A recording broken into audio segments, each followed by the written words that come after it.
Before we begin, take a moment to settle yourself. There is nothing you need to do right now. Nothing you need to remember. Nothing you need to stay alert for. If you're lying down, allow your shoulders to soften. If you're sitting, let your breathing slow just a little. This is Sleepy Historian, and tonight's story is not meant to rush you anywhere. It is meant to stay with you gently, even as your attention drifts in and out. Tonight, we're going to step quietly into a medieval castle at the end of the day. Not during a battle, not during a feast, but during the long, ordinary evenings when the cold was already waiting.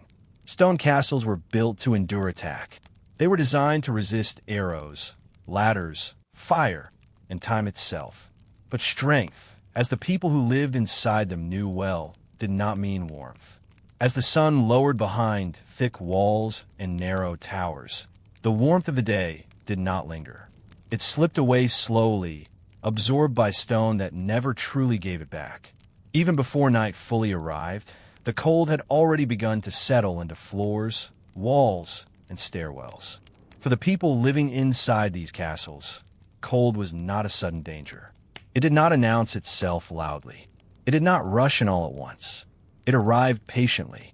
If you were there, standing in a stone corridor as evening approached, you would feel it first in stillness. A quiet heaviness in the air. The sense that movement mattered now, because standing still for too long would let the chill reach deeper. Breath might already be faintly visible indoors, especially during winter months. Not as clouds, but as a soft hint that warmth was leaving the body faster than it could be replaced. Stone floors underfoot would feel firm and unyielding, holding none of the day's heat. This is not a story about dramatic survival. It is a story about routine, about endurance that unfolded one ordinary night at a time. In the medieval world, especially in Northern Europe, fire was not always common or constant. Fuel was precious. What had to be gathered, carried, dried, and guarded. A fire burned only when it was truly needed, and often only in certain rooms. As evening settled, servants, guards, family members, and laborers all moved with quiet purpose. Not urgency, but habit. Doors were checked. Shutters were closed. Heavy fabrics were drawn where possible, though they did little against thick stone. The cold did not need an invitation. It came through cracks, through high ceilings, through stairwells that acted like chimneys, pulling warmth upward and away. In towers, rooms higher above the ground could be colder than the outdoors itself. You might imagine castles as places of constant firelight and warmth. But in truth, many were darker and colder than the simplest peasant homes. Small cottages, built low to the ground with packed earth and wood, often held heat better than towering stone keeps. Inside the castle, people knew this. They did not complain loudly about it. Cold was expected. It was managed, not fought. As night approached, fires were tended carefully. Not made large, but steady. Enough to warm hands, to cook a simple meal, to create a sense of gathering. Once darkness deepened, those fires would often be allowed to shrink. Firelight flickered against stone walls, creating shadows that moved slowly, predictably. There was comfort in that predictability. The flame's quiet behavior mirrored the rhythm of the night itself. This is boring history for sleep, not because it lacks importance, but because it unfolds slowly, without urgency. These nights were repeated hundreds, even thousands of times across generations, each one teaching the same lessons. The cold was not an enemy to be defeated. It was a condition to live within. As the hours passed, bodies adjusted. Movement became slower. Tasks were completed earlier in the evening, so less effort would be required later. Heavy clothing was layered carefully, wool over linen, sometimes fur if it was available. If you were there, you would notice how people stayed closer together as darkness deepened. Not out of fear, but practicality. Shared warmth mattered. Empty space did not. Children were guided toward sleeping areas early, wrapped tightly, tucked between walls and bodies that might offer a little protection from the stone. Older members of the household moved more carefully, conserving energy without speaking of it. There were no speeches about survival, no announcements that the night would be dangerous. Everyone already knew. Outside, the wind might move across battlements and towers, but but inside, sound was muted. Thick walls held silence almost as well as they held cold. Occasional footsteps echoed softly, then faded. Time behaved differently in these spaces. Without bright light, hours stretched longer. Without warmth, awareness of the body sharpened, then slowly dulled. If you have ever been in a cold room at night, you may recognize the feeling. The way stillness becomes both comforting and risky. The way the body wants to rest, but must remain just alert enough to shift, to adjust, to stay warm. This balance defined medieval nights inside castles. Tonight's story will not rush through danger. It will move slowly through these hours. Through sunset, deep night, the coldest moments before dawn, and the quiet return of light. We will listen to the stone, to the breath, to the routines that allowed people to endure nights that offered no mercy, but also no surprise. If you find yourself drifting as we continue, that is perfectly fine. This history does not require full attention to be understood. It unfolds whether you're listening closely or only half aware. If this kind of calm bedtime storytelling helps you rest, you may choose to like or subscribe to Sleepy Historian, but only if it feels natural to do so. There is no need to decide now. For now, simply remain where you are. The night has already begun. The cold is already waiting. By the time the sun touched the horizon, warmth was already leaving the castle. It did not depart suddenly. There was no clear moment when day became night, or when comfort turned into discomfort. Instead, the stone began its quiet work, drawing heat inward, holding it briefly, and then letting it disappear into mass and shadow. As sunset approached, the light entering the castle shifted. What had once been broad and pale narrowed into thin angles, slipping through arrow slits and high-set windows. Those beams lingered for a short while on stone floors and walls, but they did not warm them. They only revealed texture, rough blocks, worn edges, surfaces shaped by time rather than care. If you were standing near an outer wall at this hour, you would feel the change most clearly through stillness. Movement kept the body warmer, but once you paused, the chill crept in quietly. Stone beneath your feet would feel increasingly firm, almost insistent, as if reminding you that it had never belonged to the sun in the first place. Inside the courtyard, the day's activity slowed. Voices softened. Footsteps became less frequent. People finished what needed finishing before darkness made every task heavier and more deliberate. No one hurried. There was no reason to. This moment came every day, and the body learned to recognize it without instruction. Fires were not yet central. They waited for full night. At sunset, the castle relied on remaining warmth, stored in bodies, in fabric, in the faint memory of daylight. You might notice cloaks being drawn closer around shoulders. Not dramatically, just a small adjustment, repeated across the courtyard and through the halls. Hands slipped inside sleeves. People positioned themselves near walls that had caught a little sun, even though that warmth would fade quickly. The stone itself seemed to change color as the sun lowered. Pale gray shifted toward blue, then toward a darker, heavier shade that absorbed what little light remained. Corners deepened into shadow. Stairwells darkened first, pulling warmth upward and away like slow-moving breath. This was the hour when outer doors were checked one last time. Wooden beams were slid into place. Iron fittings cooled and tightened, making soft, dull sounds as they settled. The castle closed in on itself, not out of fear, but habit. If you were part of this routine, your body would already be preparing. Breathing would slow slightly. Movements would become economical. There was no advantage in unnecessary effort now. In living quarters, bedding was arranged early. Not for sleep yet, but for positioning. Mattresses of straw or wool were pulled closer to interior walls, away from stone that faced the outside. Sleeping places were chosen carefully, based not on comfort, but survival knowledge passed down quietly.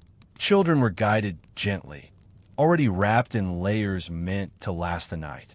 There was no bedtime ceremony, just placement, where a small body could be shielded from drafts, from open space, from exposure. You might hear the sound of animals below, goats, chickens, perhaps a cow, their presence not ornamental, but practical. Heat rises, and even the warmth of animals mattered. Their steady breathing added to the low hum of life beneath the stone. As the sun finally slipped from view, the air inside grew noticeably stiller. The kind of stillness that makes even small movements sound louder than they are. A footstep echoed briefly. A cough lingered. Torches were lit sparingly, not to brighten the castle, but to mark paths. Firelight flickered low, hugging walls rather than filling rooms. Light was guidance, not comfort. If you watched the flame closely, you would notice how it behaved differently as the air cooled. It moved less freely. Its edges sharpened. Smoke drifted slowly upward, searching for places to escape. This was not yet the dangerous part of the night. Not yet, but it was the moment when the castle's true nature revealed itself. Stone does not forget the cold. Even after a warm day, it releases heat reluctantly, then not at all. As night deepened, every surface began to feel the same. Floor, wall, bench, stair, all sharing a quiet, persistent chill. People knew not to lean too long against walls now. They stood with weight shifted or sat on layered fabric, keeping bodies insulated from stone's patience. If you were there, you might feel a faint stiffness beginning in your fingers. Nothing alarming, just enough to remind you to tuck them away, to keep them moving occasionally. Time slowed at sunset, not because clocks stopped, but because there was little reason to measure it closely. The night would last as long as it lasted. Morning would come when it came. Inside the castle, life folded inward. Spaces grew smaller, even when rooms were large. People gathered closer to what warmth remained, sharing it without comment.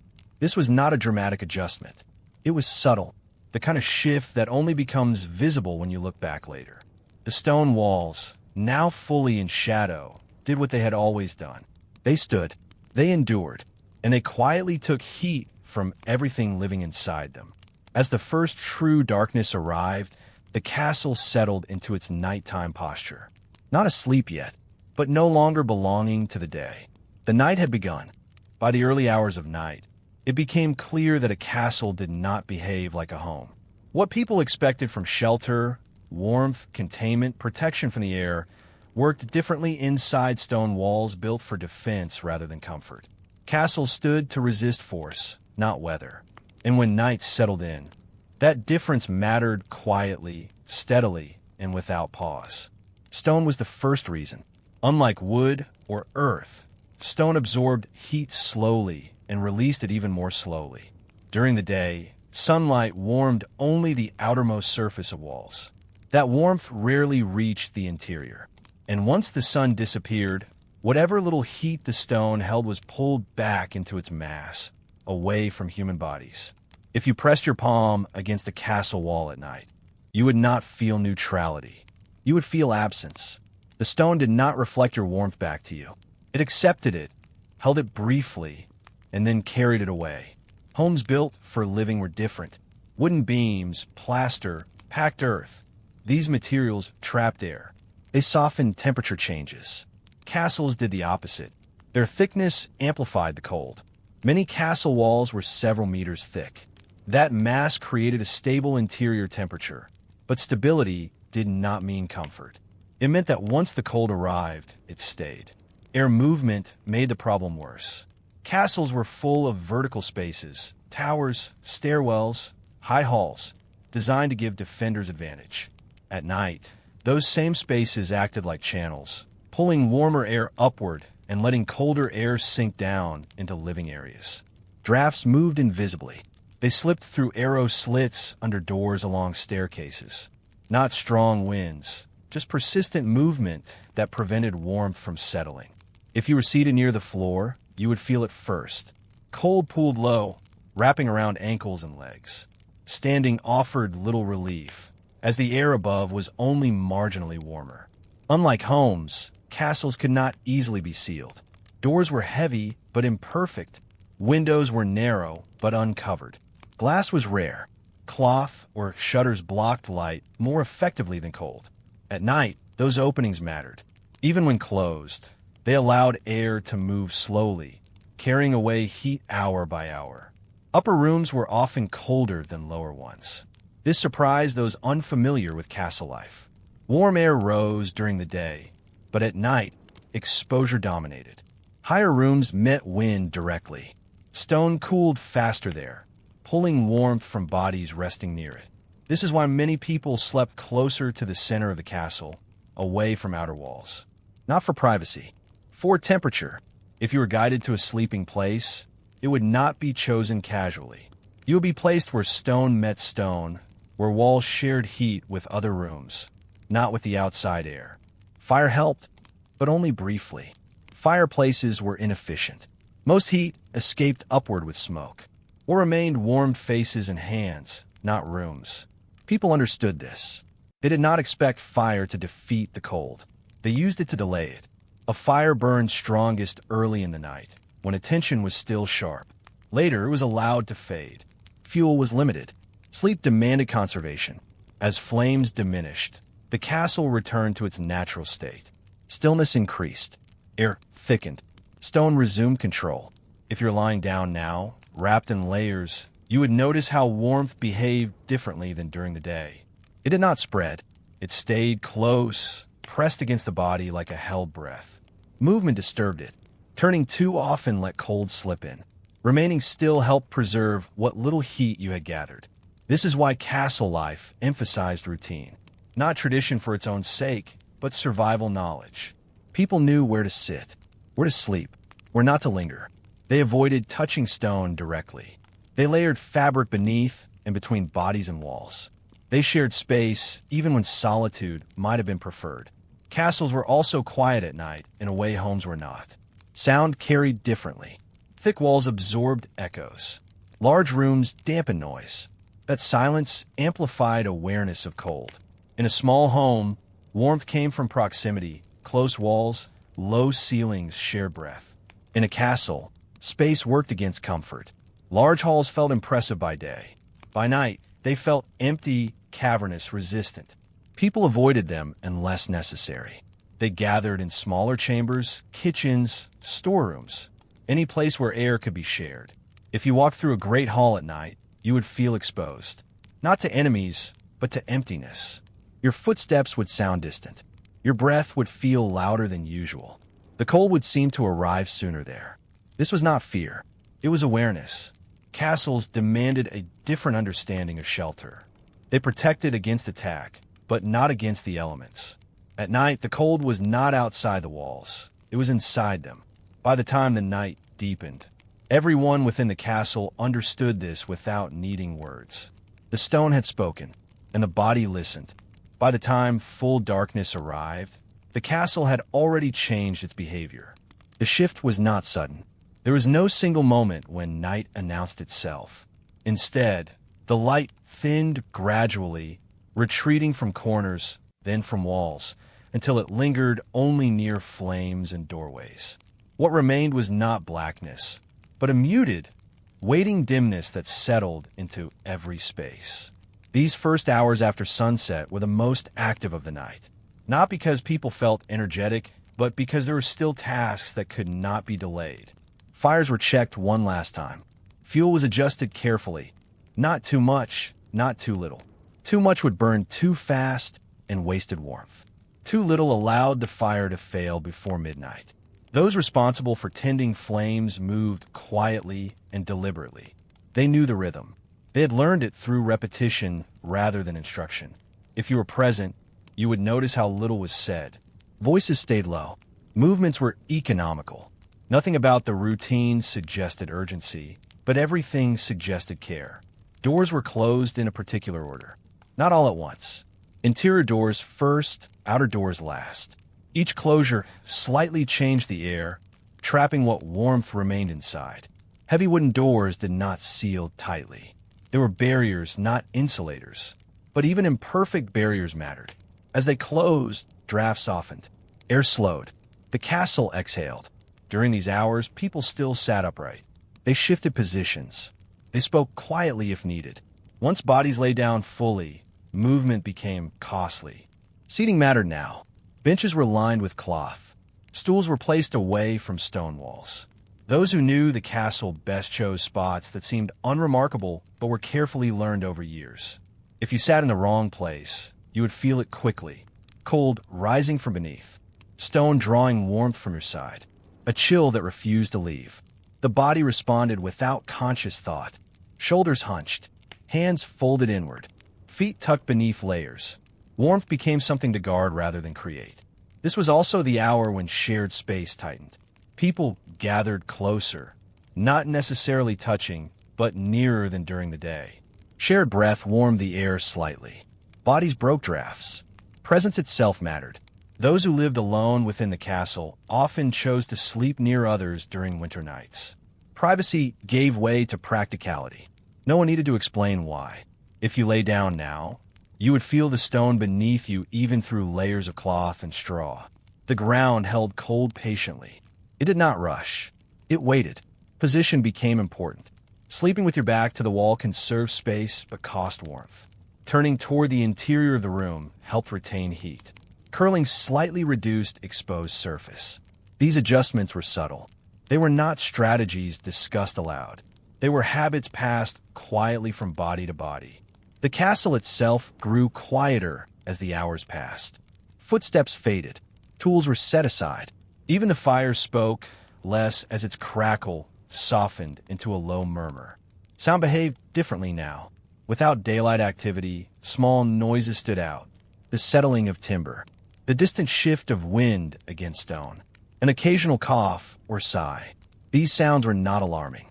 They were reminders that the night had its own presence. In these first hours, sleep came cautiously. People did not fall into deep rest immediately.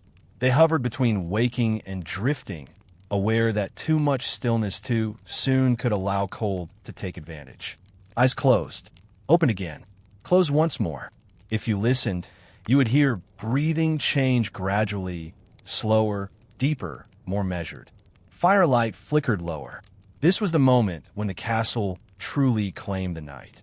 The day's warmth, small as it was, had finished its work. What remained belonged to stone, air, and time. Bodies adjusted. Minds loosened their grip on the day. Awareness softened, but did not disappear.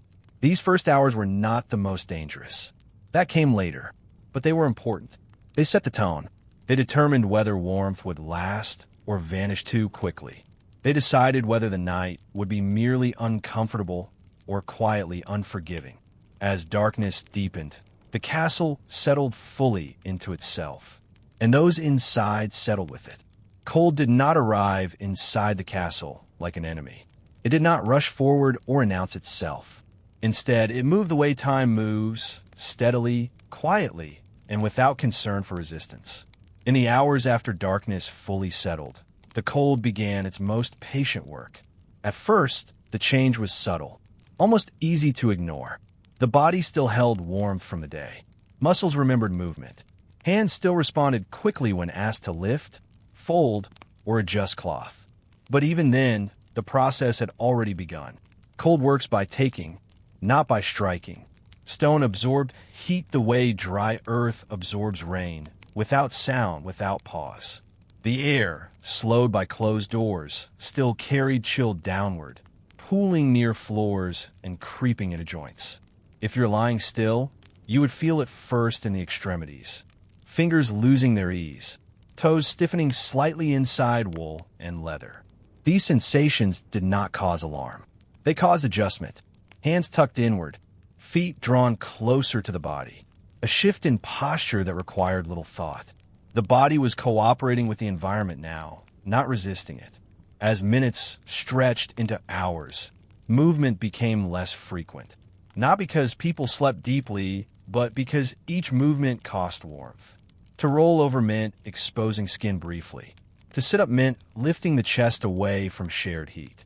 So people learned to stay still, not rigidly, but deliberately. Cold encouraged economy. Breathing slowed naturally, not dramatically, just enough to conserve energy. The mind followed. Thoughts softened. Edges blurred. Awareness narrowed to sensation. Weight of blankets, pressure of stone beneath, the faint warmth of breath returning to the face. This state was neither fully awake nor fully asleep. It was endurance without effort. But cold does not remain polite.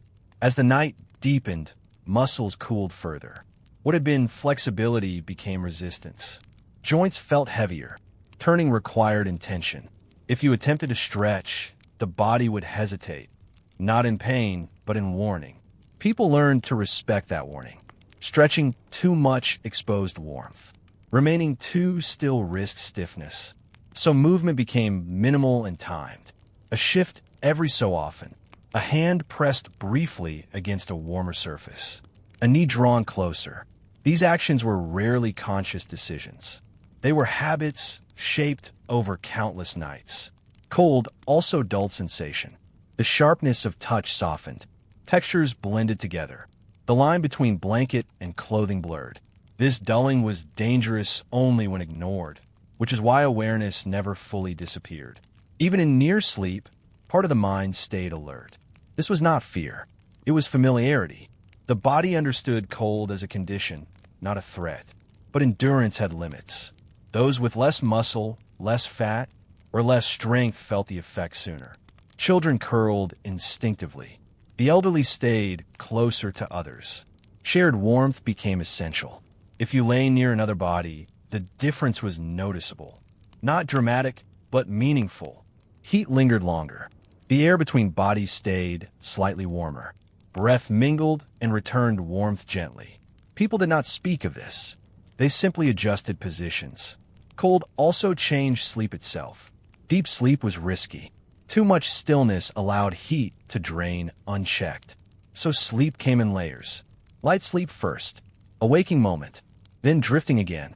This rhythm repeated through the night. If you woke briefly, it was often without knowing why. A subtle chill, a sense of discomfort that resolved with a small adjustment. The fire, if still alive, offered reassurance more than heat. Its presence mattered psychologically, but as flames shrank, the body relied more on its own management. This was the slow truth of medieval nights inside stone castles. Survival depended not on strength, but on patience. Cold punished impatience. Quick movements wasted warmth. Restlessness invited chill. Those who endured best did so quietly. They accepted stiffness. They accepted discomfort. They accepted that warmth was temporary and had to be shared wisely. Cold also changed perception of time. Hours did not pass evenly. They stretched. Moments felt longer. Stillness felt heavier. The mind, dulled by chill, stopped measuring precisely. There was only now, and then another now, and another. This made endurance possible. When time lost its sharp edges, discomfort became manageable. Cold taught people to exist within limits rather than fight them. By the middle of the night, the body reached a steady state. Not warm, not freezing, balanced precariously between. This was the goal. Anything beyond it required energy that could not be spared. So the body held still. Breathing remained slow. Muscles stayed guarded. And the night continued. Sleep was not always the refuge people expected it to be. Inside the stone walls of a medieval castle, sleep could comfort, restore, and calm, but it could also quietly betray the body if it went too deep, too still, or too unaware. No one spoke of this danger openly. It was understood through experience, passed down through habit rather than warning.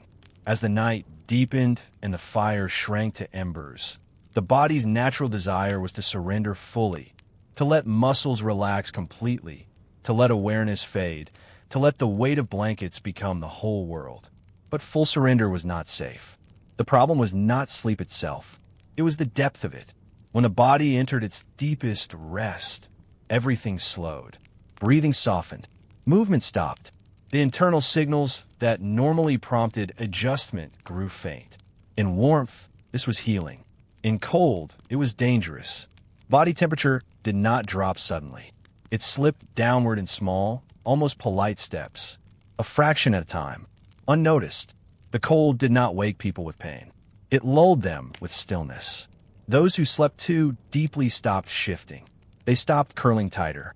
They stopped protecting their warmth. And stone never returned what it took. This is why sleep in medieval castles came in fragments. People drifted rather than sank. Light sleep dominated the night. a state where awareness hovered just beneath the surface, ready to respond. A subtle chill on the face, a tightening in the chest, a foot touching colder stone. These were enough to bring brief wakefulness. Not panic, not fear, just enough consciousness to adjust. A blanket pulled closer, a shoulder turned inward, a knee tucked higher. Then sleep returned. This rhythm repeated again and again. Those who survived harsh winters understood this pattern intuitively. Children were watched more carefully. Their sleep was lighter by nature, but their bodies lost heat faster. Adults placed them in the warmest positions, between others, away from stone, farther from doors and windows. Elderly sleepers were also protected, not with words, with placement, closer to warmth, closer to people who woke often. The castle at night was not silent vigilance. It was collective awareness, quiet and constant. Even guards resting between watches did not sleep fully. Armor stayed partly on. Boots remained close. Sleep was shallow by design. A full night's deep rest belonged to summer, not winter. The fire played a dangerous role here. As long as flames were visible, sleep felt safe. But fire lied. It looked alive long after its warmth faded. Embers glowed, even as heat dropped. People learned not to trust the light alone. Someone would stir, not always intentionally, and check the fire with a practiced glance. If it was too low, wood was added sparingly. Never too much. Fire was rationed like food. Too much heat early meant nothing later. This management extended into sleep itself. People positioned their bodies to anticipate cold rather than react to it. Faces turned inward, necks protected, breath directed back toward the body. Even the way one slept became a survival technique. Curling reduced exposed surface area. Straight limbs lost heat faster. These lessons were learned young. They were not written. They were felt. The danger of deep sleep was most present in the middle of the night. Between 1 and 4, when the body's internal temperature naturally dips. At that point, even experienced sleepers were vulnerable. This is why brief waking was common. A cough, a shift, a whispered prayer. Not enough to break rest, just enough to maintain it. Cold also altered dreams. They became muted, less vivid, more fragmented. People floated in half images rather than stories. This was the mind's way of staying close to the surface. Awareness was not allowed to drift far. In this state, time lost meaning. The night was not a single stretch, but a series of small survivals. Each adjustment mattered. Each small movement preserved heat. Each moment of awareness prevented loss. Those who failed to wake enough simply became quieter. Their stillness was not dramatic. It was gradual, and it was noticed only later when the night had passed and the castle stirred again. No scenes, no panic, just absence. This knowledge shaped behavior without fear. People did not dwell on it. They adapted.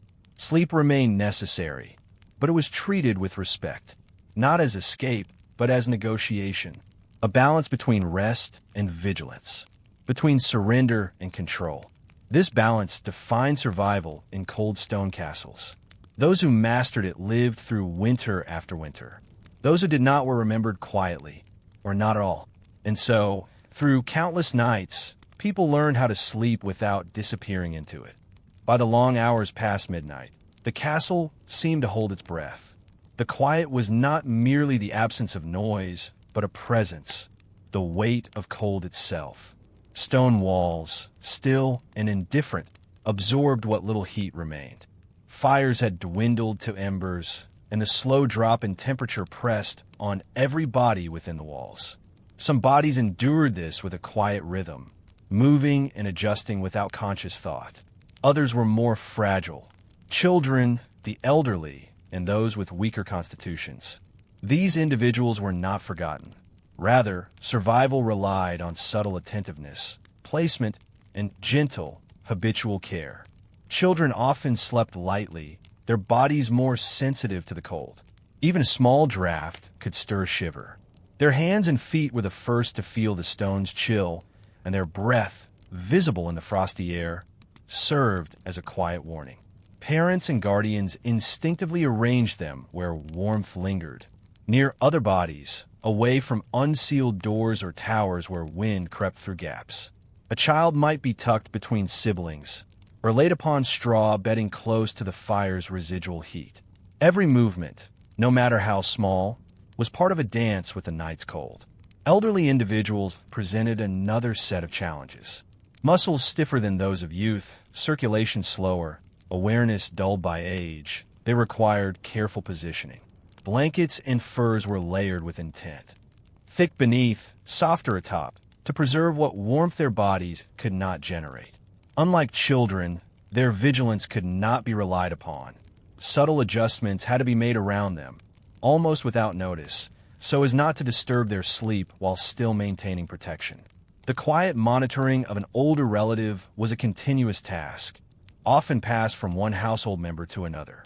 The weak, those already ill or physically frail, were treated with the same caution, though sometimes with even more delicacy.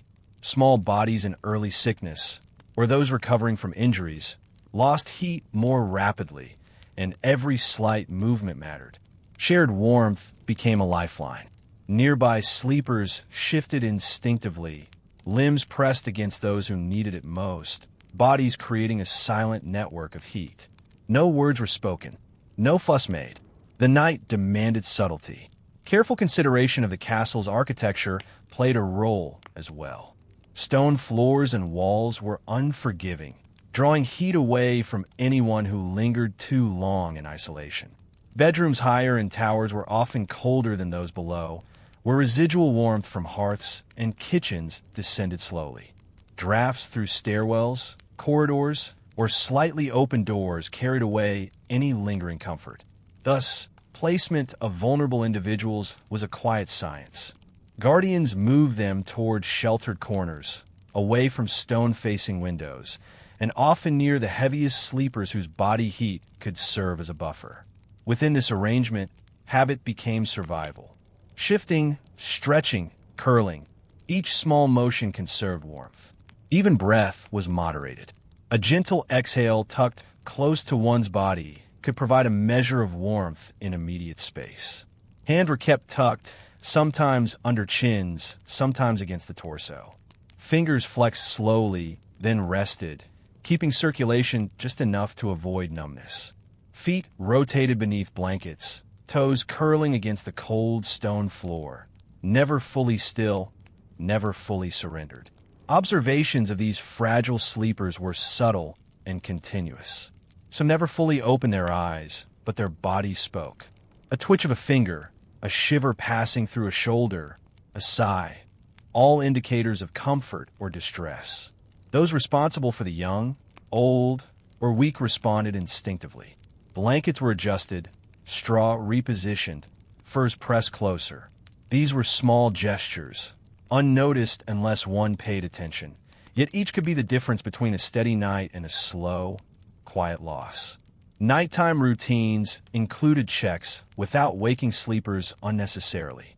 A parent might gently tap a child's shoulder, a caretaker might shift a blanket over an elderly figure, a sibling might brush an animal closer to someone who needed shared warmth.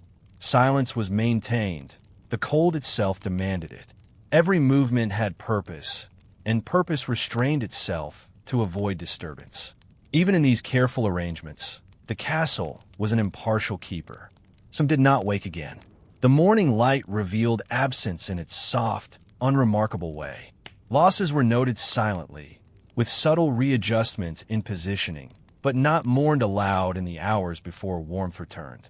Life inside the walls continued, step by slow step, with awareness of fragility embedded in every household task. Children, elderly, and the weak also taught lessons to those around them. Observing the subtle signs of temperature loss and fatigue refined instincts. It shaped sleeping patterns and habitual vigilance, embedding knowledge in ways words could not. Survival became second nature. By the end of the night, even the most fragile bodies were supported through a combination of proximity, subtle movement, and the quiet intelligence of collective experience. In this way, survival was not heroic but habitual. It relied on a calm attentiveness, a rhythm of care and adjustment, and a tacit understanding of limits. The night did not reward drama. It rewarded patience, careful observation, and a gentle repetition of motions that preserved warmth. Those who slept lightly, those who checked others unconsciously, those who learned to live with stone walls and dwindling fire. These are the ones who experienced the morning in their beds. By the final hours before dawn, the castle had held its secrets through thousands of nights. Children, elders, and the weak had moved through the night largely untroubled, preserved by quiet attentiveness and human habit. No alarm had sounded. No panic had stirred. The cold remained present, but managed, mitigated through rhythm and care rather than heroics. And when morning light finally filtered through narrow windows, breath still visible in the air, the surviving bodies stirred gently. Some had slept deeply but wisely. Some had remained partially alert all night. All had endured the long hours of darkness and cold, guided by the collective intelligence of human routine. The lessons of these nights were subtle, almost imperceptible, yet profound. The human body, fragile as it might be, was supported by quiet vigilance. Endurance did not rely on strength or courage alone. It relied on knowledge, habit, and the soft rhythms of life carefully adapted to an unforgiving environment. By the stillness of the long night, the castle had become a place where every sound, every flicker of light carried meaning. The cold was pervasive, seeping through stone walls and unyielding floors, pressing upon the body like a quiet, insistent weight. Within this frozen expanse, certain figures moved with a steady purpose: the guards. Their role was not dramatic, but essential. Not a clash of swords, not a shout across ramparts. Only vigilance, persistence, and a careful maintenance of warmth, fire, and watchfulness. Patrols began in low light, when the moon hung thinly in the sky, casting long shadows across courtyards and hallways. Guards adjusted their cloaks, pulling them tightly around shoulders and torsos to preserve what little heat their bodies could retain. Leather boots scraped quietly across stone floors, the sound measured, deliberate. Every footstep was an echo of routine, each motion conserving energy yet ensuring presence. In these long hours, the castle's cold demanded attention, but it also demanded economy. Movement was necessary but restrained, measured to avoid exhaustion. Fires within the halls, though few and carefully rationed, became the focal points for survival. Guards moved between them, adding small logs, fanning embers, or shielding them from drafts. The crackle of heat was subdued, almost imperceptible, blending with the size of the castle itself. Each flicker of flame offered warmth not only to the body, but to the spirit. It reminded the silent watchers that human presence, even minimal, could counter the stone's impartial chill. Time passed slowly. Minutes blurred into hours, marked by the gentle sounds of shifting armor, the soft scrape of boots, and the occasional cough or rustle of furs. Guards did not speak loudly. Words were unnecessary. Communication was often a glance or a subtle nod. The rhythm of their movement became meditative, almost hypnotic. It encouraged a sense of continuity, a reassurance that the cold, though relentless, was being quietly managed. During these patrols, fatigue became a companion. Muscles stiffened, joints ached from static standing and repeated motion. Yet even in the deepest weariness, awareness remained essential. Every corridor, every stairwell, every shadow might conceal a subtle threat or, more commonly, a lapse in heat. The castle's architecture itself, grand and imposing by day, became a conduit for cold at night. Drafts slipped silently down stone stairwells. Gaps beneath doors allowed icy gusts to wander through sleeping quarters. Guard attention was focused not on heroics, but on continuity, the preservation of both warmth and order. The night was punctuated by small rituals. Fires were stirred at intervals, embers rearranged for maximum heat output. A guard might crouch briefly beside a particularly weak sleeper, checking the placement of blankets or the proximity of furs. Each adjustment was minimal but purposeful, designed to maintain an equilibrium between cold and human presence. No one hurried. The night demanded patience. And patience was rewarded, for every cautious motion contributed to the collective endurance of those inside. Guards also observed the subtle environmental cues that the castle offered. Condensation on windows, frost forming along the edges of doors, the sound of wind rattling along battlements. All were indicators of temperature shifts, of hidden drafts, of points where human warmth was most needed. They learned the cadence of the castle as though it were a living entity. The building itself dictated movement, forcing attention to vulnerable spaces and shaping every step of the night watch. Even the guard's perception of time was affected. Hours stretched languidly, and the division between midnight and the early hours of morning became nearly indistinguishable. Yet within this monotony was a hidden structure. Each round, each glance at an ember, each measured step through stone corridors contributed to survival. By the quiet discipline of their night watch, warmth was conserved, risk mitigated, and human presence maintained in a world otherwise dominated by cold and stillness. Some guards, particularly those stationed near key fires or vulnerable quarters, adopted gentle self-preservation strategies. Hands were tucked into sleeves between rounds. Feet were shifted subtly to maintain circulation. Body weight was distributed to avoid stiffness while remaining alert. Even in these calm, almost meditative movements, the survival of others was quietly woven into the pattern of their own endurance. No drama, no shout, only careful observance, tempered with a respect for the night and the cold it brought. As the first third of the night passed, the guard's presence became almost invisible to those sleeping. Yet it was vital. Without the quiet maintenance of fires and the constant rhythm of footsteps, the cold would have claimed its toll more quickly. In this way, the night watch was less about spectacle and more about persistence, the uncelebrated act of simply remaining present while the world around slept, froze, and waited. The rhythm of patrols and fire tending created a hypnotic cadence. Even the observer, or the listener imagining these movements, could feel the gentle rise and fall of activity against a backdrop of deep cold. This subtle repetition reinforced a sense of endurance, a quiet assurance that though the night was long, survival was possible through careful attention and measured action. And so the first hours of the night passed with the guards as silent sentinels. Their duty was neither heroic nor dramatic.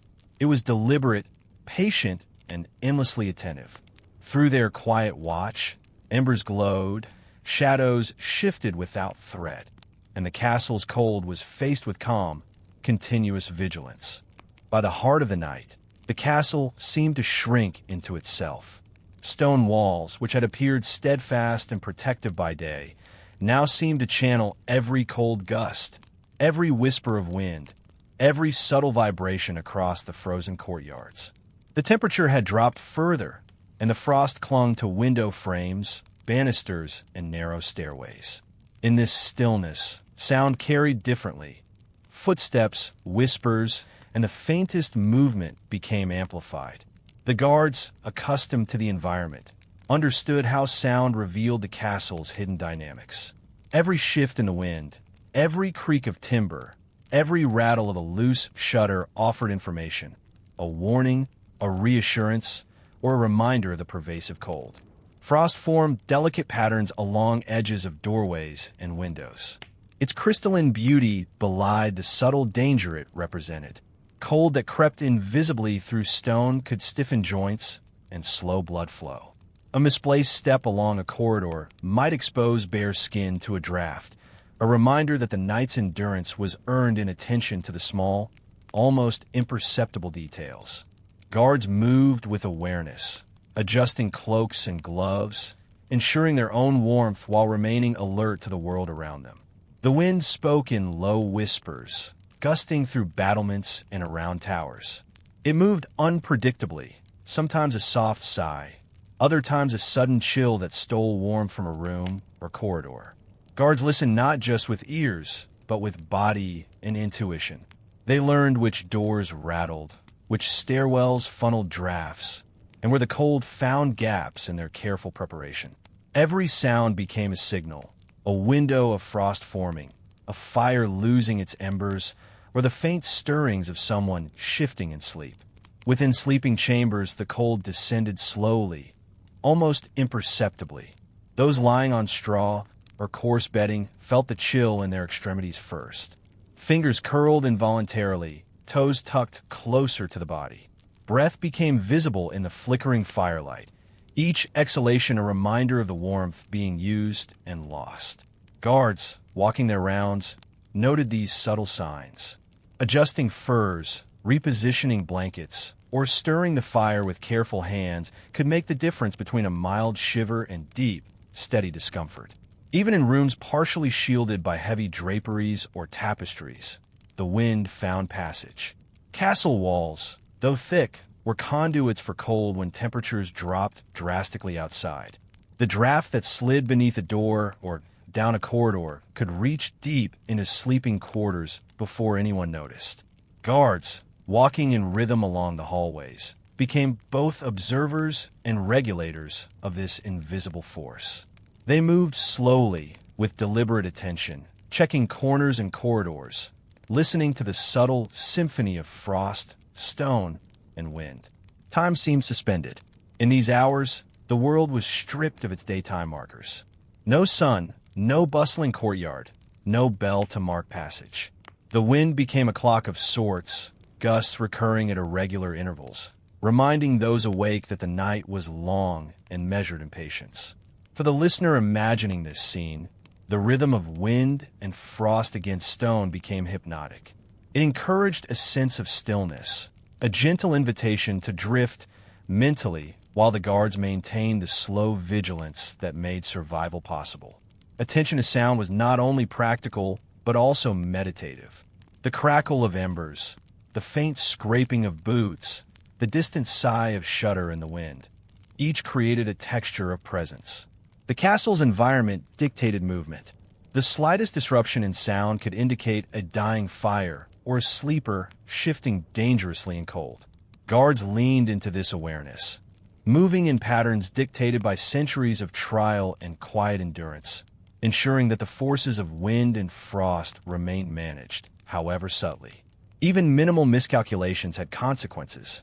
If a fire dimmed too quickly, warmth retreated from its intended radius. If a draft was left unchecked, a chamber became a channel for cold.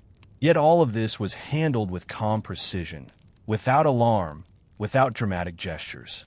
The endurance of the night was a collective effort, a rhythm of small, continuous corrections that ensured both human and fire persisted in their delicate balance. In addition to frost and wind, the guards noted how sound itself shifted under these conditions. A whisper could carry across an empty hall. A small shuffle might echo in the stairwell. The quiet of night amplified every tiny motion, offering both reassurance and warning. Through this careful listening, they understood the environment as intimately as they understood the embers they tended or the cloaks they adjusted. The castle, the wind, and the frost were partners in a subtle negotiation. Warmth and human persistence against the relentless night. This constant sensory awareness was exhausting yet gentle in its rhythm. Muscles stiffened not from panic, but from the sustained posture required for slow vigilance. Feet warmed only intermittently, fingers numbed and then carefully flexed. Every breath of wind or creak of stone was a reminder of endurance. The listener could imagine the measured repetition of these motions, a quiet meditation against the relentless stillness outside. Hours passed with a hypnotic, unbroken cadence. The wind sang softly against battlements, frost decorated surfaces with silent artistry, and guards continued their rounds without fanfare. It was a night measured not by heroics or alarms, but by subtle, consistent attention. Those awake, whether watching or tending fire, experienced time differently. Movement, sound, and frost created a tapestry of endurance, soft and continuous, guiding bodies and minds through the darkest hours. By understanding and adjusting to wind, frost, and sound, The guards ensured that human presence remained a quiet counterforce to the castle's cold. This was not a battle, not a story of drama. It was the patient, unheralded art of survival. And for the listener, imagining each sound, each movement, and each frost pattern, it was an invitation to drift with the rhythm of the night, gently, safely, into calm reflection. By the middle of the night, the castle had fallen into a deep, slow rhythm. From roughly 1 a.m. to 4 a.m., a gentle, almost imperceptible tension settled over the stone halls and chambers. The temperature reached its coldest point, seeping through thick walls and under doors, carrying with it the quiet weight of endurance. Those awake, guards, caretakers, and a few sleepers stirred by discomfort, moved with careful deliberation. Each motion, each breath, each adjustment of cloak or blanket was a negotiation with the cold, never rushed, never dramatic. This was the long plateau of night, a period that demanded patience, not heroics. Time, in these hours, seemed to stretch and blur. Minute hands, if they existed, lost meaning. The soft crackle of embers, the distant sigh of wind, the faint shifting of a sleeper's body. These small markers became the primary measure of passing hours. The castle itself seemed alive, breathing quietly, responding to the slow efforts of those within.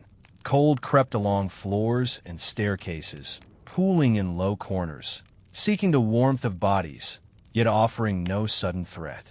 It was subtle, consistent, unavoidable, and therefore respected. Bodies adapted to this slow, pervasive cold. Muscles stiffened, joints contracted, and movement became measured. Hands were tucked under layers of fabric, feet pressed together beneath coarse blankets. Sleep was shallow for many, a light drift interrupted by the slightest chill or the soft sound of stone contracting in the cold. Even those who were fully awake felt their alertness dulled, their mental sharpness softened by the hours of quiet endurance. Fatigue and attention coexisted. Neither could dominate entirely.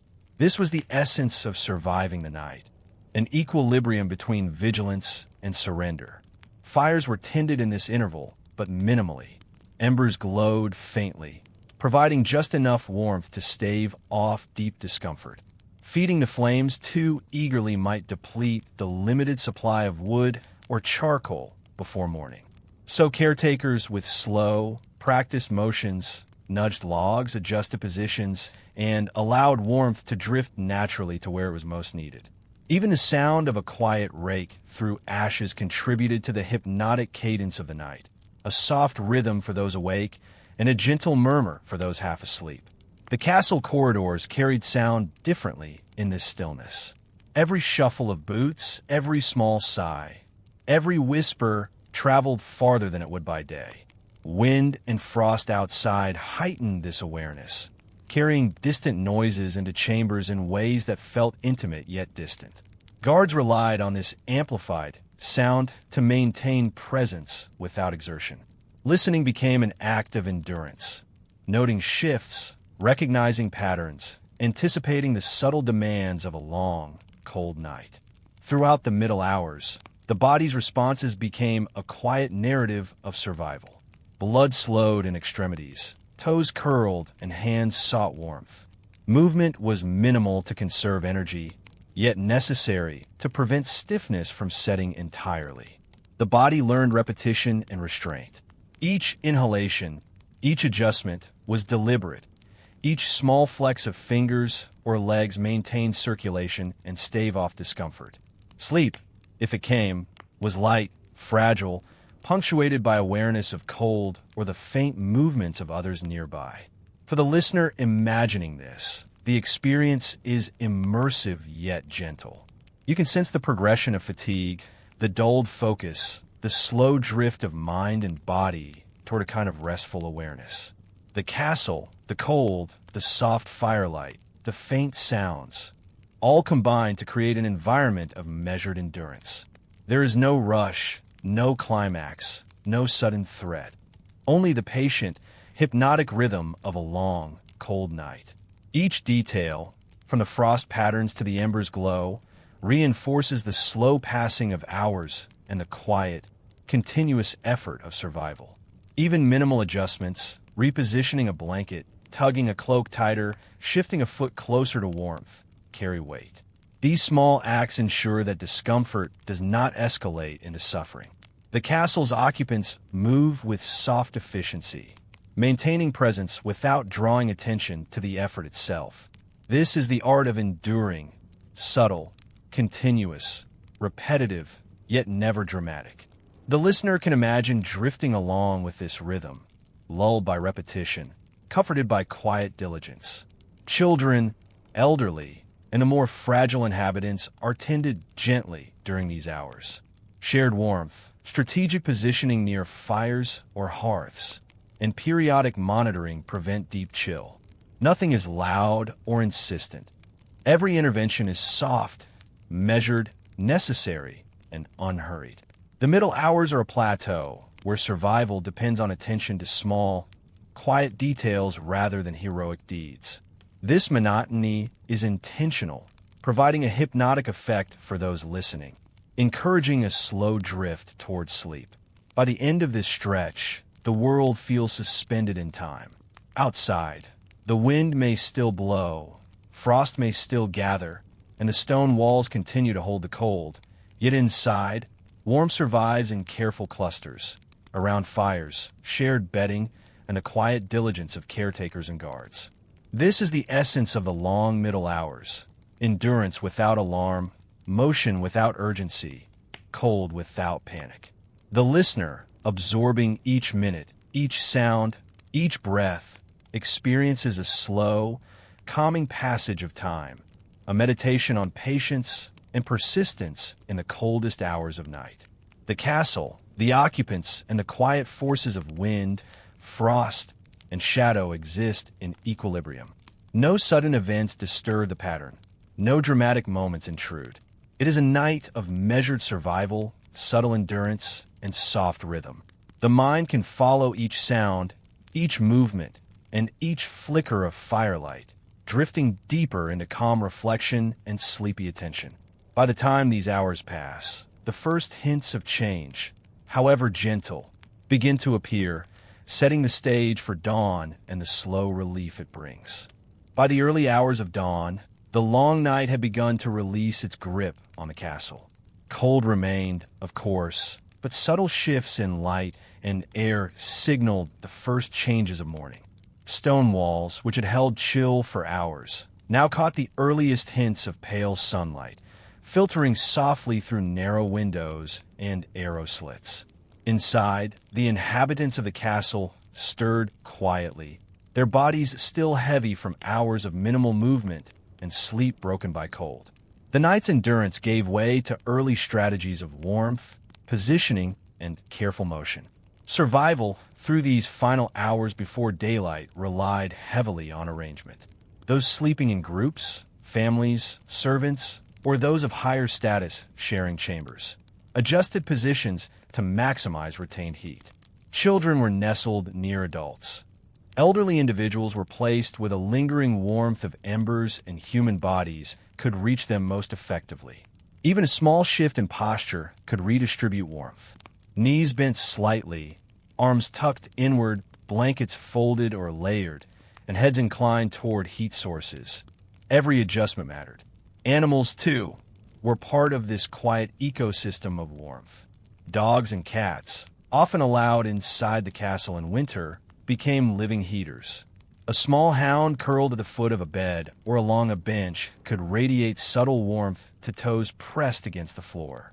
Even the slow, gentle breathing of animals contributed to the quiet rhythm of heat exchange, a soft, living pulse that accompanied the muted light of approaching morning. Their presence offered comfort and a reminder of continuity in an otherwise harsh environment. Fires were maintained sparingly, as they had been throughout the night, but now caretakers and servants could afford slightly more attention. Logs were repositioned, embers stirred, and flames coaxed to rise just enough to push warmth into corners previously untouched. The glow did not blaze. It merely provided a gentle reassurance that the stone walls, though still cold, would not dominate the day immediately. Heat moved slowly, diffusing outward, reaching sleeping bodies in subtle waves. Movement, when necessary, was deliberate. A hand reached for a blanket, a foot shifted closer to another body, a child was gently lifted and repositioned, each motion careful, conserving energy while enhancing comfort. The castle was full of small gestures, often unnoticed by anyone not attuned to the slow dance of cold and heat.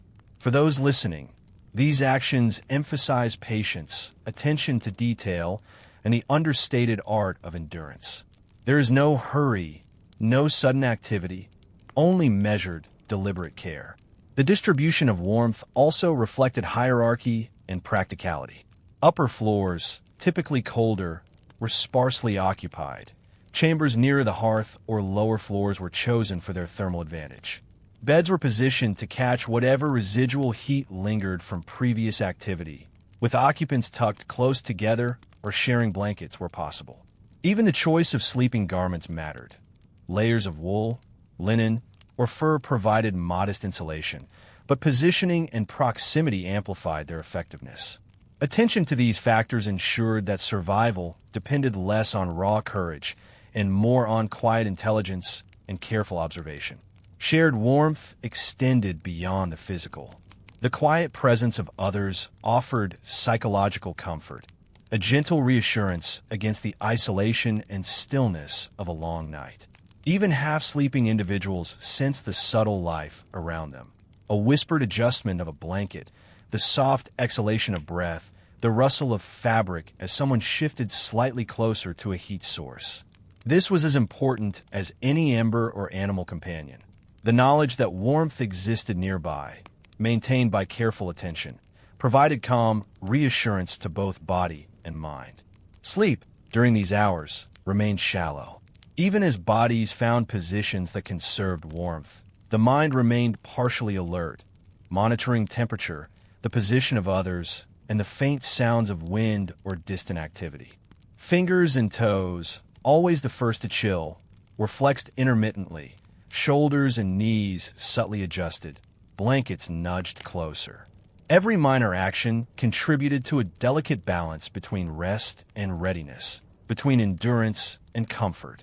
For the listener, imagining this allows a slow immersion into the careful rhythms that sustained life through the longest part of the night. By focusing on small adjustments, the castle's inhabitants managed to mitigate the harshness of stone and frost. Even in the pre-dawn hours, shared warmth and strategic positioning created microclimates of comfort within otherwise unyielding surroundings. It was not heroic, and it was not sudden. It was methodical, practiced, and gentle. This slow attentiveness is the essence of medieval endurance, a quiet testament to the human capacity to adapt to environmental pressures without dramatic action. As morning approached, subtle signs of change became perceptible. The stone walls, though still cold, reflected faint light. Breath, once starkly visible, became less so as air slowly warmed. Sleepers, still heavy with fatigue, found their positions naturally shifting as warmth spread gradually through cluster bodies.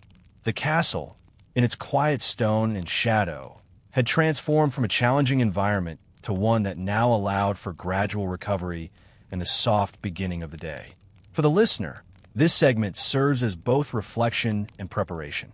It emphasizes patience, the quiet power of proximity and shared heat, and the hypnotic rhythm of endurance without drama. There is no climax. There is only gentle persistence, subtle adaptation, and the calm passage from darkness to light.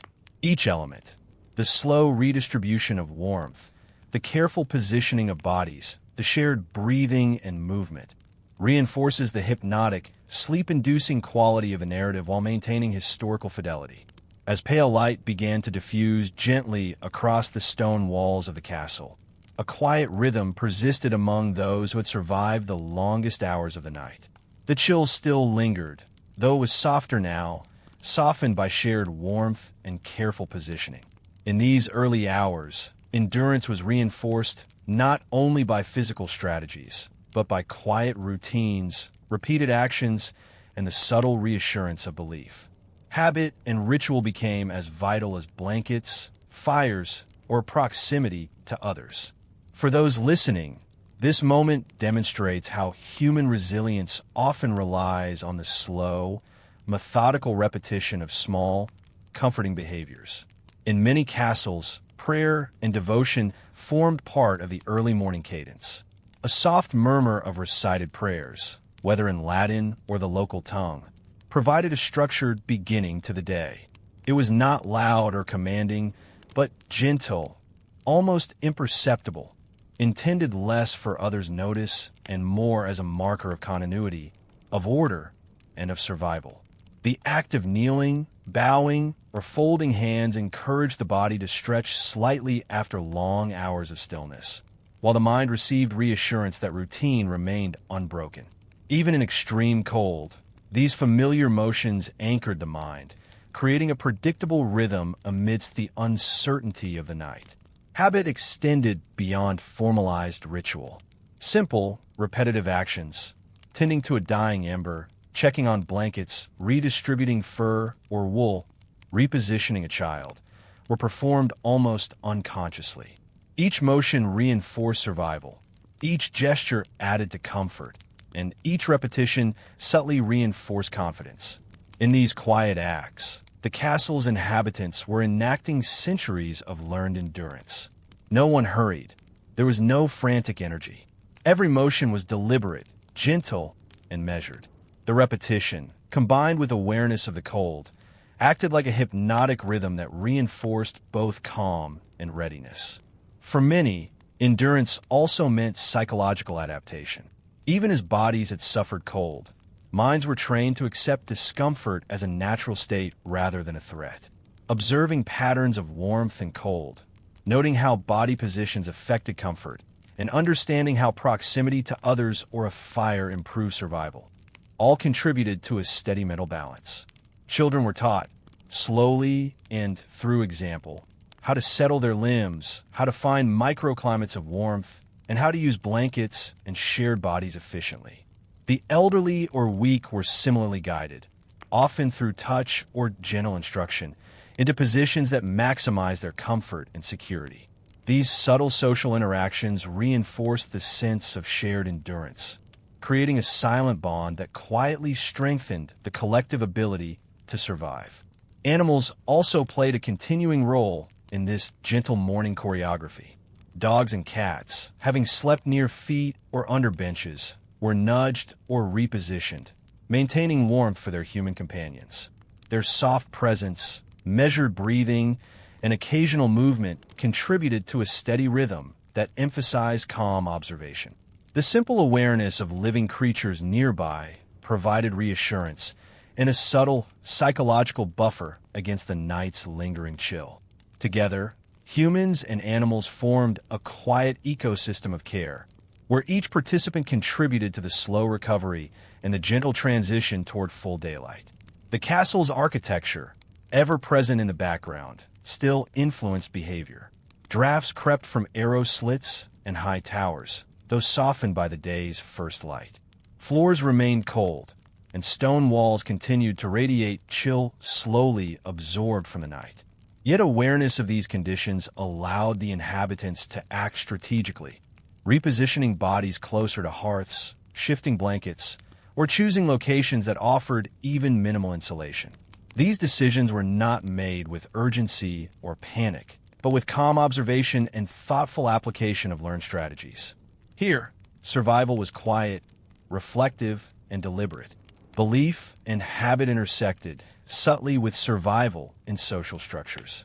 Early risers, often servants or those responsible for maintenance, moved with soft care through the castle, adjusting fire embers, checking on sleepers, or opening shutters slightly to let the faint morning air circulate. Their actions were repeated night after night, forming a pattern that, over time, became instinctive. In this way, the castle itself became a teacher of endurance, a structure that shaped behavior not through threat, but through predictable routine. Observing, listening, and responding to the small details of heat, cold, and human positioning created a sense of mastery, a quiet reassurance that survival could be maintained without drama. Psychological calm was reinforced by the predictability of early morning habits. A few individuals might rise to fetch water from a distant well, others to prepare modest sustenance, yet all moved in measured, repetitive motions. Every adjustment, every small movement reinforced bodily awareness, allowed the mind to remain calm, and offered subtle signals that the night's intensity was ebbing. This predictable rhythm served as a mental anchor, reassuring listeners that even in the coldest castles, routine persisted in life, though slow and measured, endured. Children and the elderly remained central to these practices. Their safety was the subtle responsibility of all others.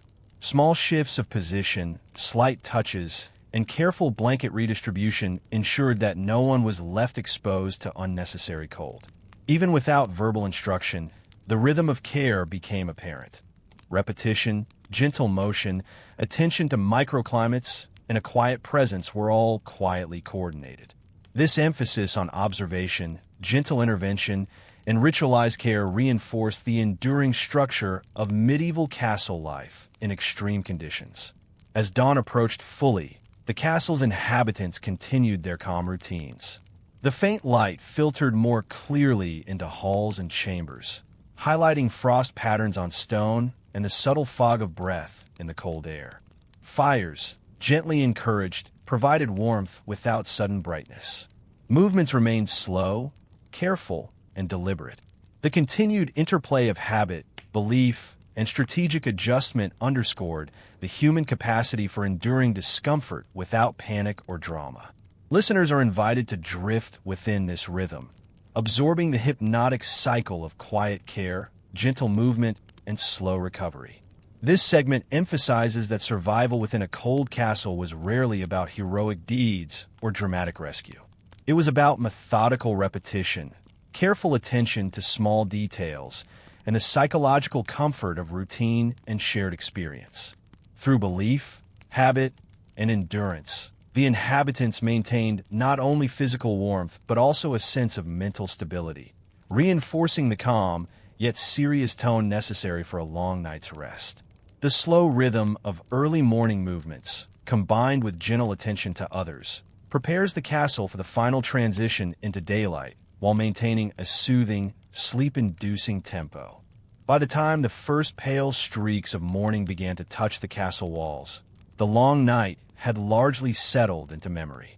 The darkness that had pressed against stone and timber, the persistent cold that seeped through floors and cracks, and the quiet attentiveness of countless hours, all began to give way, gradually, to the soft clarity of day.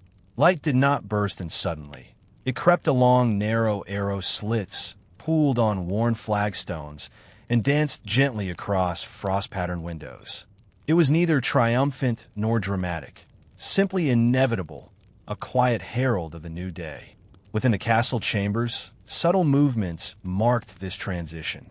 Some sleepers, having remained tucked against walls or close to one another for warmth, began to stir. Their motions were gentle, as though the body itself was reluctant to relinquish the stillness of the night. Shifts of arms and legs, stretching of stiffened joints, and careful adjustments of blankets were deliberate acts, each taken with the faintest mindfulness. The mind, dulled by long hours in cold and dim light, began to register the slow increase in brightness, the faint sounds of life elsewhere in the castle, and the slightly warmer patches of air near the hearths. All of this occurred without urgency, without alarm, only a measured awareness of change. In many rooms, the embers of night fires still smoldered, softly glowing in hearths that had been tended through hours of vigil. Servants and early risers moved with minimal noise, adding small logs or fanning embers gently to coax more heat into the air. The stones, heavy with the memory of cold, slowly absorbed the warmth radiating from these fires. Breath, still visible in patches of colder air, mingled with faint smoke, curling upward in patterns that were almost meditative. This scene, quiet and deliberate, offered reassurance that survival through the long night had been successful, that warmth could once again take gentle precedence over endurance. Some inhabitants rose more fully, rolling from shared bedding or layered furs. Movements remained slow and methodical, reflecting hours spent conserving energy and body heat. Hands and feet, often stiff and pale from the night's chill, flexed cautiously, muscles responding gradually. The mental rhythm of the night, the alertness needed for small adjustments, the dulled watchfulness against drafts, the slow drift between wakefulness and half-sleep, now softened into a more conscious awareness of morning. There was no sudden relief, no dramatic contrast. Rather, a gradual integration of the body's senses with the incoming light and warmth. In the halls and stairwells, the first quiet sounds of the day began to emerge. Footsteps on stone echoed gently. The opening of doors released small currents of slightly warmer or cooler air, and occasional murmurs of conversation marked the subtle gathering of castle life. Children, often first to awaken, moved carefully around sleeping elders, learning through quiet observation how to navigate stone floors, how to find pockets of warmth, and how to maintain the calm routines that had carried everyone through the night. For listeners, this highlights the continuity of habit and observation as both a survival mechanism and a comforting rhythm.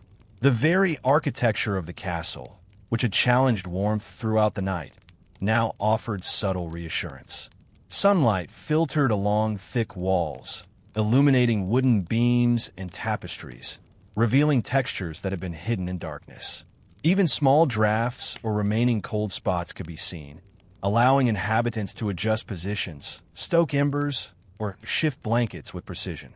The interplay between stone and sunlight, between residual chill and growing warmth, framed the early morning in quiet, deliberate attention to environment and comfort. Survival, once a subtle negotiation with darkness and cold, now required only measured adjustment and observation. Animals, too, responded to the change. Cats stretched and moved from corners where they had sought heat. Dogs padded softly across floors, and livestock in lower chambers shifted with mild curiosity. Their presence, once a critical source of shared warmth, now served as gentle companionship and subtle indicators of routine. The animals' behaviors, carefully observed and integrated into human movements, reinforced the rhythm of morning preparation, ensuring that every participant, human or animal, was part of the ongoing, calm cycle of endurance, observation, and gradual warmth. Not everyone rose immediately. Some remained tucked in, drowsing through the gradual increase of light, their breath shallow and steady, bodies still stiff but beginning to relax. Here, the notion of quiet loss could be acknowledged without shock or drama. Not every sleeper might awaken fully. Some did not see morning. The mind might note softly, as a reflection of historical reality, framed gently and indirectly. The night's endurance was not universal, but the community's collective habits ensured that the majority persisted, that survival was quietly managed through repetition, attention, and shared warmth. By mid-morning, the castle had largely reoriented itself. Fires now burned steadily. Doors and windows had been adjusted for comfort, and the routine of the day unfolded slowly. Those who had maintained vigilance through the night, guards, servants, early risers, continued their quiet duties, moving methodically, ensuring that warmth was distributed and that the castle functioned as both home and refuge. The lessons of night, observation, endurance, patience, and care, were reinforced, creating a subtle sense of mastery over both environment and circumstance. Listeners, enveloped in this narration, are invited to drift along with these rhythms, absorbing the hypnotic and reassuring cadence of life moving from cold darkness into measured daylight. Throughout the castle, the subtle interplay of survival and habit continued to govern behavior. Even as warmth increased, the memory of the night's chill shaped movements, posture, and attention. Beds and bedding were adjusted, small rituals repeated, and communal awareness ensured that comfort and safety were maximized. These early hours demonstrated that survival in a medieval castle was less about heroism or drama and more about deliberate, careful, and habitual responses to environmental pressure. Each action was measured, gentle, and ultimately protective, maintaining the quiet balance between endurance and comfort. The day's arrival, framed through the castle's cold stones and cautious inhabitants, provides a final meditation on human resilience.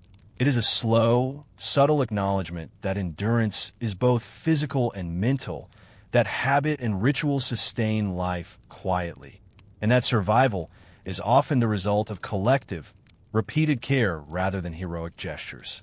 For listeners, this moment exemplifies the calm, sleep-inducing tone of sleepy historian, offering reassurance, hypnotic rhythm, and reflective closure. The night has ended, the cold is receding, and the quiet attention of the castle's inhabitants guides the audience toward rest and reflection. As you linger in the quiet after the night's long endurance, it is worth taking a moment to reflect on the contrast between then and now. The stone walls of a medieval castle, so imposing in their appearance, were silent adversaries to warmth. The breath of a fire, the careful positioning of bodies, and the measured rhythm of habitual survival determined comfort, not heroism. Today, we enjoy the ease of heat that flows freely, insulation that shields us, and modern structures that anticipate our every need. Yet, in that long-ago cold, every small act, every adjustment, every shared moment of quiet attention mattered profoundly. Life, even when gently threatened by the chill, demanded awareness, patience, and endurance. You might imagine the lingering smell of smoke from smoldering embers, the faint chill in the air, and the sound of stone floors cooling beneath cautious footsteps. These details, though subtle, were part of daily existence and quietly shaped human behavior. Observing them, even now, invites an awareness of endurance that is both calming and reflective. Survival was neither dramatic nor immediate. It was measured, incremental, and habitual. Each person's movements, however small, contributed to the collective sense of warmth and security. Shared observation, calm adjustment, and habitual care were the unspoken strategies that ensured continuity through the night. Even as you drift deeper into rest, it is possible to sense the pattern of endurance that permeated the castle. Bodies were tucked against each other to conserve heat. Fires were tended with gentle persistence, and the rhythm of wakefulness and rest created a steady, predictable flow. This rhythm was the quiet heartbeat of survival, slow, deliberate, and hypnotic. The night's challenges, the cold that seeped through walls, the persistent drafts, the long hours of vigilance, were softened by routine. Habits that might now seem mundane were, in the context of survival, life-saving measures that required attention without alarm. The castle's architecture, often admired for its fortifications and defensive towers, had a more subtle impact on the people within.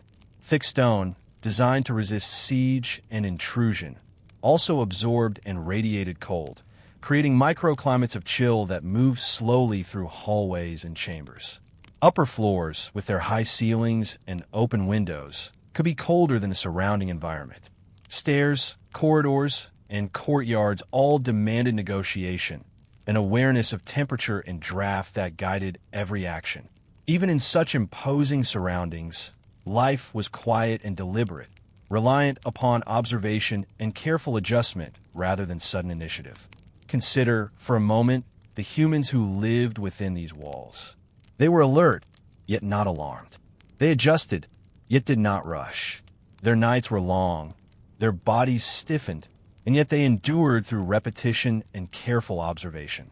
Children learned early how to navigate the stone floors, where to nestle for warmth, and how to observe the habits of those around them. Elders relied on proximity to others for heat, while guards ensured that embers were maintained and passageways checked without haste. Survival, then, was a network of attention, care, and silent collaboration, a daily ritual that both structured and soothed the hours. The morning's arrival, soft and gradual, was neither celebratory nor triumphant. Light crept along the walls, highlighting textures, tapestries, and beams that had lain dormant in shadow. Breath, visible in patches where cold remained, mingled with faint smoke from embers that had endured through the night. Movements became more conscious, yet remained deliberate, reflecting both the memory of the night's challenges and the comfort of routine. Each step, each adjustment of bedding, each subtle gesture reinforced the rhythm of life, a rhythm built not on excitement, but on measured endurance. As you listen, you may notice that this narration encourages not alertness, but gentle reflection. The night's experience is reconstructed slowly, emphasizing sensation, routine, and observation. You can imagine the gradual warming of stone floors, the rising smoke curling in the calm air, and the slight stiffening and relaxation of muscles as bodies integrate the change from cold to gentle warmth. These details, repeated and described with care, are intended to guide your mind into a state of restful absorption. The narrative itself mirrors the endurance of the night, calm, steady, and unhurried. It is also worth noting the subtle lessons that emerge from these hours. Patience, observation, and habitual care are quiet strengths. Awareness of one's surroundings, the ability to adapt without drama, and the reliance on collective routine are tools for endurance that remain relevant beyond the castle walls. By observing, even in imagination, the careful coordination of heat, positioning, and vigilance, the listener is invited to consider the ways in which calm attention and measured action can shape experience. The night's cold was neither heroic nor exciting. It was a force met with habitual care, and it provides a soothing model for mindful awareness. As the modern listener, you're safely removed from the cold that pressed against those stone walls. Yet, by imagining the environment, the persistent chill, the faint flicker of firelight, the slow drift between wakefulness and drowsy attention, you can engage with the rhythm of endurance. There is no rush to survival here, no urgency beyond gentle observation. Each action described is small, deliberate, and measured, reinforcing the hypnotic quality of the story. The calm persistence of human adaptation, the subtle choreography of survival, and the gradual arrival of morning collectively form a soothing narrative arc designed to encourage rest and reflection. Even the most minor actions of the castle's inhabitants, shifting a blanket, adding a small log to a smoldering fire, adjusting position to capture a slightly warmer patch of air, take on significance. In a way, these moments are universal. They remind us that endurance, whether in harsh stone castles or in quieter modern routines, is often about subtle adjustments, patience, and repeated care. For the listener, this realization gently reinforces the value of observation and routine without introducing stress or excitement. The story's hypnotic cadence mirrors the calm, measured attention required for survival, guiding the mind toward restful immersion. The final act of this narrative is one of gentle closure. As the castle fully awakens, with light, warmth, and movement slowly harmonizing, there is no fanfare, no dramatic triumphs, no sudden energy. Instead, the audience is left with reflection. The night has ended, warmth has returned, and the quiet mastery of habitual care has prevailed. Listeners are reminded of the contrast between the enduring cold of the past and the effortless comfort of the present. Gratitude, rather than exhilaration, is the intended response. Your mind, guided by careful narration, is encouraged to linger in the comfort of observation, to rest within the rhythm of endurance, and to drift into the stillness that follows this slow, hypnotic journey. In this gentle conclusion, Sleepy Historian reinforces the channel's guiding principle: calm, immersive historical storytelling designed for sleep. By tracing the arc from night's onset, through the challenges of cold and vigilance, to the quiet, measured arrival of morning, the listener experiences both historical immersion and hypnotic rhythm. The narrative offers reassurance, slow absorption of sensory detail, and reflective meditation on human endurance. By the time the story settles, You have traveled through centuries of cold stone, subtle vigilance, and habitual care, arriving at a moment of restful stillness. The enduring lesson is simple. Survival, especially in the quiet and cold, is a matter of observation, patience, and routine. Comfort can be cultivated even in the harshest environments through repeated, mindful actions. The people of medieval castles demonstrate that endurance need not be heroic to be effective. It can be quiet, persistent, and deeply human. As you close your eyes and allow the mind to drift, these reflections offer both historical insight and a comforting, hypnotic cadence, ensuring that sleep comes not abruptly, but gently, in measured waves. In the quiet that follows, the mind is free to linger on textures, sensations, and rhythms. The cool touch of stone, the warmth of bodies pressed together, the slow curl of smoke from embers, all exist as gentle, descriptive markers guiding relaxation. You are invited to rest in the knowledge that the cold has receded, that the night is over, and that warmth, quiet observation, and habit have carried both the inhabitants of the castle and yourself safely through the hours. Sleep, nurtured by this calm historical journey, becomes the natural next step,